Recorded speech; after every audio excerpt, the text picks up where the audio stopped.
pues de ahí nace justamente el afán de mejorar ese trabajo, de reconocer que ha habido muchas experiencias negativas en nuestros territorios, con muchas organizaciones o grandes ONGs conservacionistas que han llegado a nuestros territorios sin tomar en cuenta nuestras particularidades de trabajo, nuestras formas de trabajo, el no reconocer el liderazgo o las autoridades tradicionales que existen en nuestros territorios y cómo tomamos nuestras formas, o sea, nuestra toma de decisiones cuando queremos implementar en nuestros territorios algunos proyectos, sobre todo de conservación. Y sobre todo como una experiencia concreta lo podría hablar como Pueblo Cuna, que soy de allí y en la cual hemos tenido estas experiencias. A nivel de la Fundación para la Promoción del Conocimiento Indígena, pues hemos trabajado con la conservación internacional, hemos trabajado con el Forest Program, si no me equivoco, el FPP de Inglaterra, hemos trabajado con el Rainforest de Nueva York y de Inglaterra también. Igual hemos trabajado con el Banco Mundial, en la cual hoy tenemos un diálogo como pueblos indígenas, sobre todo con el tema de Red Cruz. También hemos trabajado con otros ONGs que en un momento dado nos han apoyado.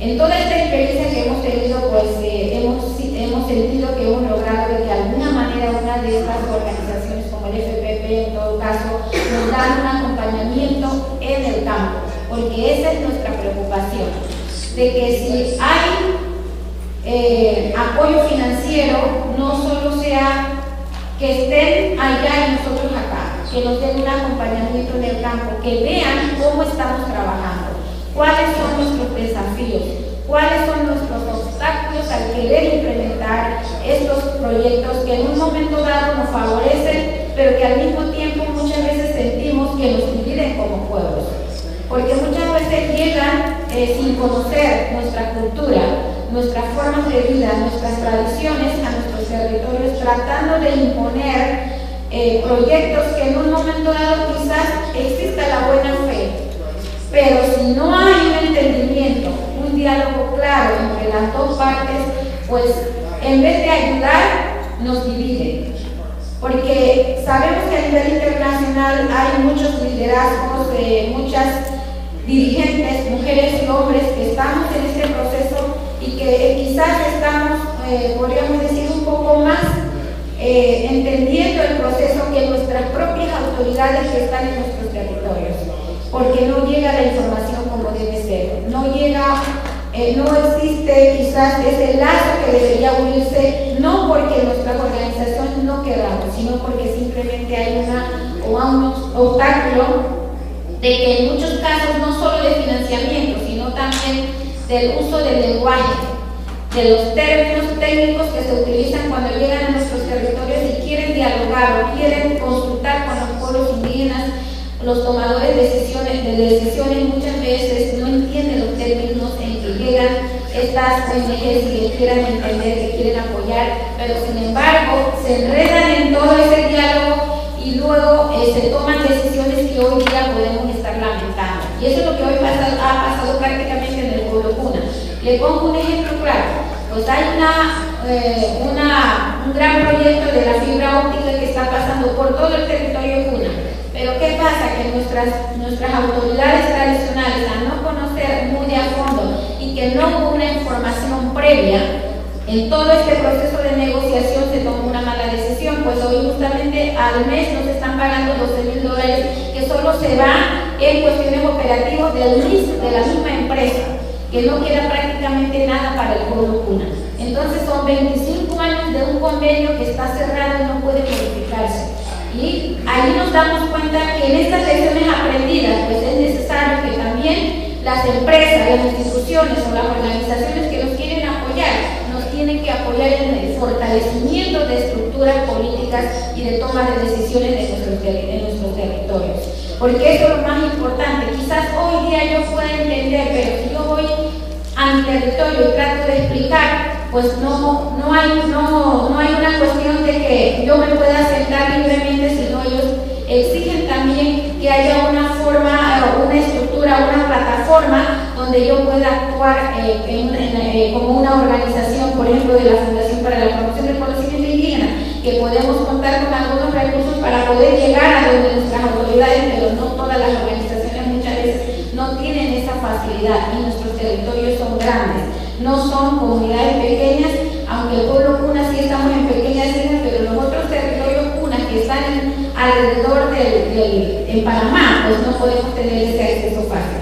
Así que una de las lecciones aprendidas que tenemos en todo este proceso de trabajo, y que yo siento que si por tantos años desde nuestros orígenes los pueblos indígenas hemos venido protegiendo justamente lo que hoy día las grandes empresas y las grandes instituciones que están detrás de estos recursos, pues también hay que reconocer ese aporte que nosotros los pueblos indígenas hemos dado a la conservación de la naturaleza, porque pareciera que no se reconociera, como que pareciera muchas veces que nos están enseñando cómo conservar o cómo proteger esta naturaleza. Si no, es lo contrario, queremos enseñar y que aprendamos uno del otro, porque claro que hay partes positivas y partes negativas en todas las culturas y en todos los procesos, lo entendemos, pero de esa manera también hay que entender que si nosotros vamos a seguir contribuyendo, también hay que reconocer ese valor que hemos dado a la naturaleza y ese aporte que como pueblos indígenas estamos dando. Para nosotros lo más importante, algunas organizaciones como nosotros que estamos trabajando, pues de que es justamente ese acompañamiento que queremos que se haga desde el campo, de que vayan con nosotros, si es posible, al mismo campo, al mismo terreno, al mismo bosque, para que vean cómo lo estamos utilizando, cómo queremos mantenerlo, porque no es que hoy queremos disfrutar nosotros nada más, sino también nuestros nietos y nietas. Y no solo en los pueblos indígenas, porque esto es algo global. Los no indígenas sabemos cómo actualmente está corriendo el peligro en nuestro planeta. Estamos hablando del cambio climático y estamos hablando de cómo poder mitigar esos cambios o cómo adaptar a estos cambios. Pero también como pueblos indígenas queremos participar y que se nos dé esa apertura y no decir nada más que los pueblos indígenas estamos oponiéndonos a todo, sino también saber el por qué nos oponemos y cómo debemos participar. Yo creo que ese es buscar las formas adecuadas o los canales adecuados de cómo hacer ese trabajo conjunto con las grandes organizaciones que en un momento dado, hoy día se critica muchísimo de que muchos dirigentes que están luchando en sus territorios, cuando llegan a estos espacios, pues se le trata como de una manera muy paternalista, que hoy día queremos eliminar ese paternalismo que siempre se ha mantenido a los pueblos indígenas, que cuando nos apoyan y nos llevan a un evento internacional, pues nos quieren muchas veces manipular hasta nuestros propios discursos, de querer elaborar ellos, porque eso es lo que hoy prácticamente criticamos, porque hoy muchas veces sentimos de que bueno, los pobrecitos niños hay que llevarlos acá y allá. Pues esa historia se terminó. Nosotros tenemos toda la capacidad y la facultad de saber qué queremos, cómo lo queremos. Yo creo que nada más es entender esta plataforma del diálogo, de desarrollar ese diálogo que hoy día justamente lo estamos haciendo con el Banco Mundial sobre el tema de Red Cruz. Estamos abriendo un diálogo de saber por qué y no decir no solo simplemente por el hecho de decir no, o sí por el simple hecho de decir sí, sino de saber por qué lo estoy diciendo, cuáles han sido las causas subyacentes de ese no o de ese sí. Entonces yo creo que ese es el marco que de hoy en adelante podemos empezar a desarrollar con la construcción de un diálogo en una mesa de debate con las mismas condiciones. Eso es lo que queremos. Entonces yo más o menos es lo que quería desarrollar en estos minutos que se me ha dado, de cómo nosotros hemos ido ganando esta experiencia de entender que muchas veces desde las oficinas, de las grandes oficinas, hay gente que quiere entender la realidad del pueblo indígena. Pues para poder entenderlo hay que convivir, hay que estar en el campo, hay que dar ese acompañamiento en todo este proceso, porque los pueblos indígenas seguiremos luchando por mantener estos territorios, nuestros recursos, nuestras tierras, tanto hombres y mujeres, para nuestras futuras generaciones. Gracias.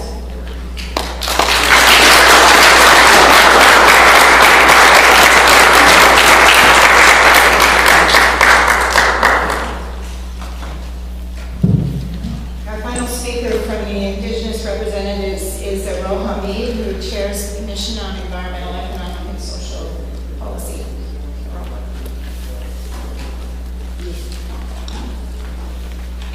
Kia ora everyone. I'm going to just make a few comments as the chair of CEAS, and then I'm going to revert to myself, Aroha, and share a little bit with you about the situation in Aotearoa, New Zealand. I was elected by the Members' Assembly to chair CEAS in Barcelona, but before that I had spent 2 consecutive terms on the IECN Council with special responsibilities for Indigenous peoples. And part of why I took on that role is because I was always concerned that the environmental movement and the conservation movement, as I had experienced it, seemed to be completely out of sync with where Māori and Indigenous peoples were going. And it didn't make a lot of sense to me because we all care for the environment. We're all worried about the overuse of resources, and yet there are so many cases where there's absolute conflict between conservation NGOs and Indigenous peoples. So I thought by getting involved in an institution like IECN, I could get more of an insight into why that's happened, but more importantly, how to move forward. I think there have been a number of workshops, I don't know, like you, I've been to probably about 40 so far. But, you know, where people are saying that conservationists generally have seemed to prefer working with states than working directly with communities. That's only changing more recently as states have begun to make some pretty radical decisions around extractive industries, opening up World Heritage areas and protected areas for mining. But, you know, for a long period of time, conservation NGOs and governments worked in partnership. Then more recently, there was the transition for conservation organisations to work more closely with Indigenous peoples and local communities. But there's an extent to which that has been a sort of great white saviour approach. There's still very much people from the outside coming to, as Farida was saying, coming into communities to save them. And what we're wanting to move towards is through a genuine partnership where conservation organisations and Indigenous peoples and communities actually work together side by side on shared goals. But it's a very negotiated process. And it's been a great experience within CEAS that we've been able to kind of progress some of these issues. For those of you who are from member organisations, you'll be tomorrow looking at the new Commission mandates, and included in the CEAS mandate as one of our 4 program areas or program priorities is this one that says development and promotion of a conservation ethic that supports diverse knowledge systems and values, delivers rights-based and equitable conservation with improved governance of natural resources and tangible environmental benefits, and links biological diversity with the cultural dimensions of nature conservation with a focus on the rights of Indigenous peoples and local communities. And it's my sincere hope that through this mandate, this priority area, and with the other work we're doing, we can now move towards this genuine partnership so that it's not outsiders coming in, it's actually people, it's Indigenous communities deciding their own priorities and then choosing the partners that are able to assist when necessary. Sometimes all that's required is just support. Okay, so now I'm going to become Aroha from Ngāti Awa and Ngāti Ko of Aotearoa, New Zealand. Many people think that Māori are very in-your-face people. We tend to be extremely articulate, very very forceful, but not everyone understands why we have to be that way. And this map is the exact reason. This is the map of Aotearoa, New Zealand, and there's little dots of brown that you can barely see. That, the total land mass of New Zealand, that is all that's left of Māori collective land. Less than 5% of the total land mass is in Māori hands. What that has meant is that Māori are on a very ambitious project to change this map. And in order to do it, it's required taking on education, health, environment policies, getting involved in political things, but it's also meant that relationships are extremely important. Because in our case, unlike many other areas, our tribes, there's over 63 that they can superimpose on top of this. We don't have distinct tribal territories with that we are able to say this is where one tribe ends and this is where the next one begins. We know it up here, it's our oral custom, but we don't have the physical boundaries because we don't have a reservation system and there is no facilitation of tribal territories. So we live alongside other New Zealand citizens in all parts of New Zealand. There's no distinctly Māori part of New Zealand.